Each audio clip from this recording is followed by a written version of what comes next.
Hey guys, I'm Maddie from FX Scout. So in this video, we're going to be talking about how to trade the news. And as you may have noticed, I'm joined by my colleague, Chris Kamek, and he's an expert in macroeconomics and geopolitics. And so he will be giving us a broad overview of how to trade the news and what news is currently affecting the markets. And he also writes a weekly article about different events that affect the markets. So if you want more information on that, you can actually subscribe to our newsletter, and I'll place links to that below. And with that, welcome, Chris. Thank you very much, Alison. Yeah, we also, people may know that we also run a podcast together. So my voice might be familiar, my face probably not. But yeah, we run a weekly podcast, Let's Talk Forex. If you're watching this on YouTube, you'll probably see you'll see the podcast in the feed below.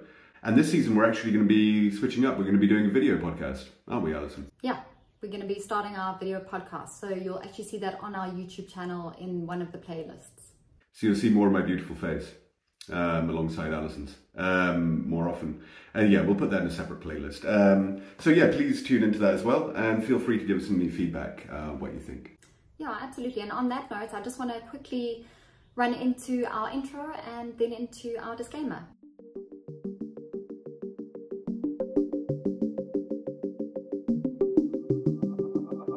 So as you know, Forex trading is risky and many traders lose money. Please ensure that you manage your risk. And lastly, any info we discuss here is purely for educational purposes and we never ever use live charts. So don't take anything we teach as investment advice. And with that, Chris, would you mind diving into our topic? The fundamentals of markets are moved by the news. This is particularly true with economic data. This is the most important catalyst for short-term and long-term movements that you're going to see in the markets. It's quite different to the technicals that move the markets. It's not chart patterns. These are actually the underlying economic drivers of the economy. This also is true of geopolitics as well. Will also affect markets in often unexpected ways. This is particularly true in the currency markets, which responds to economic data. The US has an outsized role to play here when it comes to economic data, just because the dollar rules the world. So US economic numbers are really important. But news from all around the world will have a strong effect on markets. And as I said, like, technical trading is more black and white. There's rules around it. But trading the news is more of a grey area. It requires a solid understanding of macroeconomics and market sentiment, and also links into technical stuff as well. So it's more of an art than a science. Now, we can't get into a whole explanation of macroeconomics here. As you say, Chris, it's more of an art, but it's also something that you get used to the more you're exposed to it. So our advice would be to just read the news often, read a daily market update, just to get used to the different releases. In this video, we're basically going to provide some very broad scenarios and examples of news releases that affect the markets. Yeah, because some news releases are more important than others. And a lot of this is due to which country the news release is coming from. As I said at the top, US economic data is very important to the currency market. It's very important to all financial markets, but you'll see much more important. So if the US releases economic data, it's going to have a lot more impact on the markets than, let's say, South Africa, where you're based, Alison. So yeah, it varies hugely depending on the country and also the type of news. So with news releases, you need to know the timing of the major releases and you need to understand which data is important. Really good to have an economic calendar here. They're very good. We've got one on our site. We can put a link to that. And a good economic calendar will tell you the impact of the news release, as well as what the news release is. So you'll see they're often split into high, medium and low impact news releases. And they'll also give you the location of where it's coming from. So you'll often find that impact data from the United States that shows growth in services, such as the ISM, this will have a high impact. And similarly, if you look at data that shows manufacturing across the Eurozone in Europe, this will also have a high impact. And then an economic calendar will also tell you what time in your time zone that data will be released. So generally, we're looking at announcements that move the markets. These relate to interest rates, inflation, and economic growth. Those are the three indicators we're really looking at here. So interest rate decisions, particularly out of the Federal Reserve in the United States and the European Central Bank in the Eurozone. We want to look at retail sales because this shows you how confident consumers are, how happy they are spending their money. Inflation, closely tied to interest rates. What are the inflation rates? Because it gives you some kind of idea what the central bank will be doing in the future. Unemployment, really important bellwether of economic health of a company. Industrial production, as I mentioned before, manufacturing, industrial production. These show you how powerful the manufacturing sector. Business sentiment surveys. This shows you how much fear is in the business market, or how much optimism. Kind of a forward-looking indicator. Again, very useful. Consumer confidence, closely tied to retail sales for obvious reasons. And then a trade balance tells you how vis-a-vis countries are, how much in debt they are via trade with other countries. This has a radical effect on currency. And finally, manufacturing sector surveys as well, and service sector surveys. So this will be actually looking at people who specifically work in the manufacturing sector or work in the service sector and seeing how they feel about the health of the economy. A lot of this is sentiment, is how do you feel? How do these companies feel? And how do analysts feel? Because as I said, this is a grey area. This is more of an art than a science. And on that note, we want to show you how the data affects the markets. The markets will trend higher with positive news. So if you have a stock or a currency trending higher over a period and suddenly you have news that comes out that's positive. So if a company has made a profit or you have an interest rate decision, for example, you might find that the trend will continue higher. And it can be as simple as that. Yeah, it is. And it's often as simple as that. And then, contrarily, markets trend low with negative news. If a stock price is falling, the company reports worse than expected results, then the share price is going to continue to decline. And this is usually the case. I'm not going to say this is always the case. Anybody who's been following the meme stocks in the United States will understand that there's separate rules that apply to Reddit users and companies like GameStop or AMC. But generally, when companies doing poorly, stock prices decline. Or, if the US is going to bring interest rates down, as we're likely to see in September, then you'll see a drop in the USD vis-a-vis other major currencies. So again, news will often confirm the trend. As we often see, then sometimes the market news, the market reaction isn't what you'd expect based on the news. So you might have a market moving higher and positive news comes out, but the market doesn't, react as anticipated and actually has a bit of a downturn. And this could be that the trend is running out, or it means that the news was already priced in and that people had already expected that to happen. And maybe they were expecting more, or it could be a sign of changing sentiments. So it could present an opportunity to sell, for example. There are mixed reactions, and market sentiment, which is something we've actually touched on quite a few times in our podcast, is something that you really have to be aware of. Absolutely, yeah. And it's something that catches out a lot of beginner traders as well. This idea that the price has already been included in the price of whatever asset they're trading. So if a market move, and they'll be like, oh, why didn't the USD go up? Or why didn't the USD go down? It's because the markets already knew this was going to happen, or they expected it, and so therefore the market didn't move. Or as you say, went the other way because they're expecting more. Catches a lot of traders out. Good understanding of macroeconomics really help you out here. Lastly, you also get market reversals on bad news. So if a market is falling and negative news comes out, yet the price turns around, it might indicate that the market believes that the worst is over. Or it could be again that the bad news is priced in. Or there was mixed data from another country. You really need to see the big picture here. Like with the divergence of data, such as when the ECB and the Fed decide to bring interest rates down at different times. This is, this can lead to a real imbalance in the markets. This can be an opportunity for low risk, high reward trade if you buy with stop loss set at a recent low.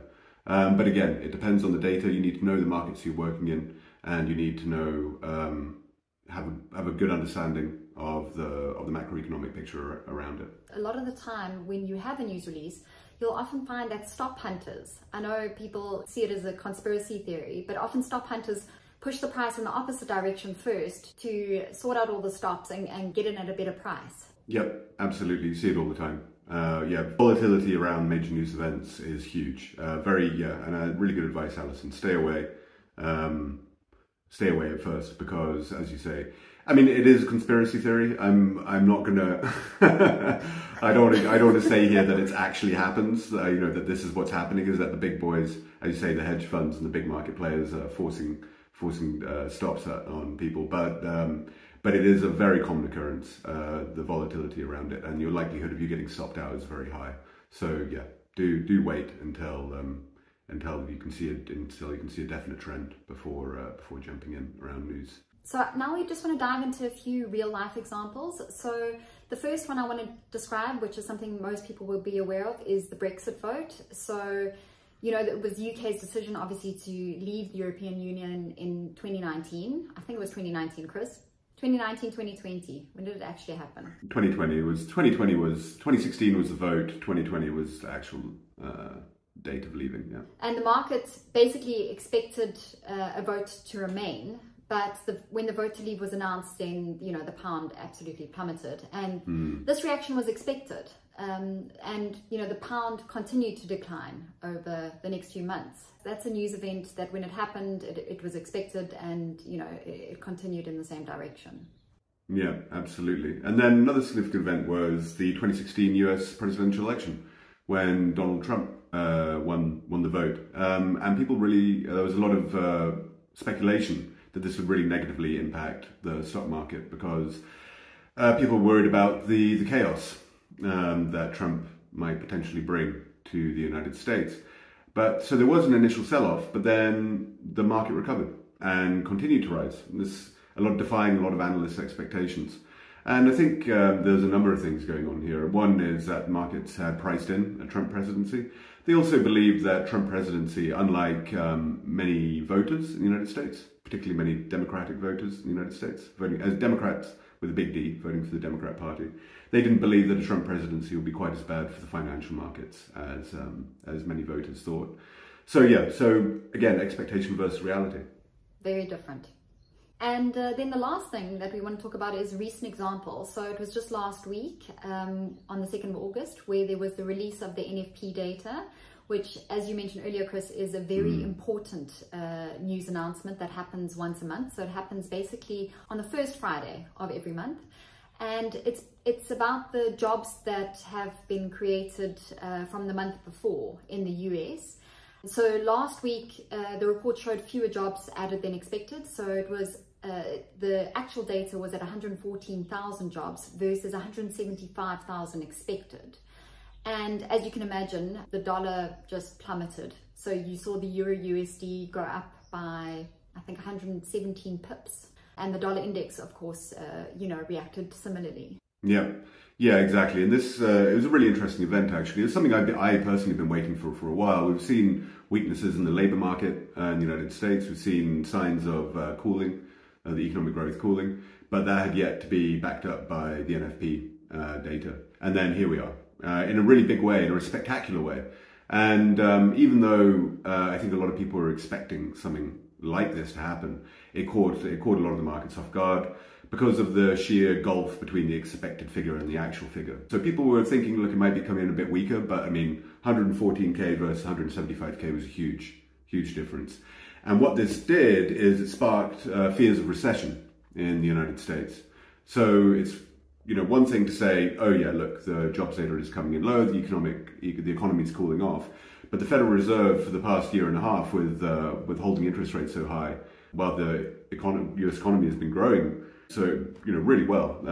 It's been so resilient. They've been really trying to ease the inflation down without avoiding a recession. And this all of a sudden said, look, we're heading for a recession. And that triggered panic in the markets. It wasn't helped that on the same day there was a lot of bad news from the big tech companies. People were concerned about Nvidia, which is obviously leading the AI boom. And then Intel in the afternoon announced that it was laying off 15% of its workforce. And then over the weekend, we had Warren Buffett saying that he was cutting his stake in Apple by 50%. And so Monday morning, when the markets opened, these three events, poor NFP, the fear of recession, the worries about the tech companies, which have been leading the boom over the last year and a half, especially in the NASDAQ, and and then Warren Buffett kind of confirming that this might be the high watermark for the tech market over the weekend, we saw a true panic set in, and we saw, I think the Japanese stock market had its worst day since 1987. This triggered a global sell-off. We saw tech companies lost, I think Nvidia lost 8%, maybe more, and then we saw general decline across stock markets. And again, it was triggered by the NFP on the Friday, but there was other factors here as well. But I think really the main point here is that markets are nervous right now. They're fragile. They are worried about a recession. They're worried that the Fed can't take the US into a soft landing, what they call it, where you bring down inflation with avoiding a recession. So don't expect, and here we are today, we're looking at the markets again, the markets have rebounded, which is, the best sign of it. It's a true sign of panic. Everybody panicked yesterday, and now everybody's calmed down a bit and gone like, oh yeah, that was a bit crazy. Why did we do that? So yeah, we're in unstable times. We're in a bit of an uncharted territory at the moment. So it's really good, really important to have solid macroeconomic knowledge if you're thinking about trading the news right now. Yeah, and as you pointed out with the Euro USD, it shot up 117 pips. It's now holding steady over 109. The Euro USD before this was in a firm downtrend. But this news caused an amazing breakout opportunity. I mean, if you were on the right side of that trade, 117 pips, that's a good profit. But, if you got it going the wrong way, you would have been in deep trouble without a stop loss. So yeah, again, often, as we say, Alison, the moral of the story is always set a stop loss. Yeah, and trading the news, as you also mentioned earlier, Chris, is not black and white. It's absolutely essential to watch what the market is doing and how it reacts to different news events, and get to understand how the news affects the markets, and always keep an economic calendar open. Make sure you know what news events are going to be released, and not be caught off guard, like many people would have been last week with that news. Yeah, absolutely. Exactly. Yeah, I think that covers it, Alison. Me too. Thanks so much for joining me, Chris. It's been lovely to have you on, and with all your expertise, I think a lot of traders learned a lot from you today. Thank you guys for watching. If you have any questions, please don't hesitate to contact us. Our website is fxscouts.com. And please remember to subscribe and like. Thanks for having me. Speak soon.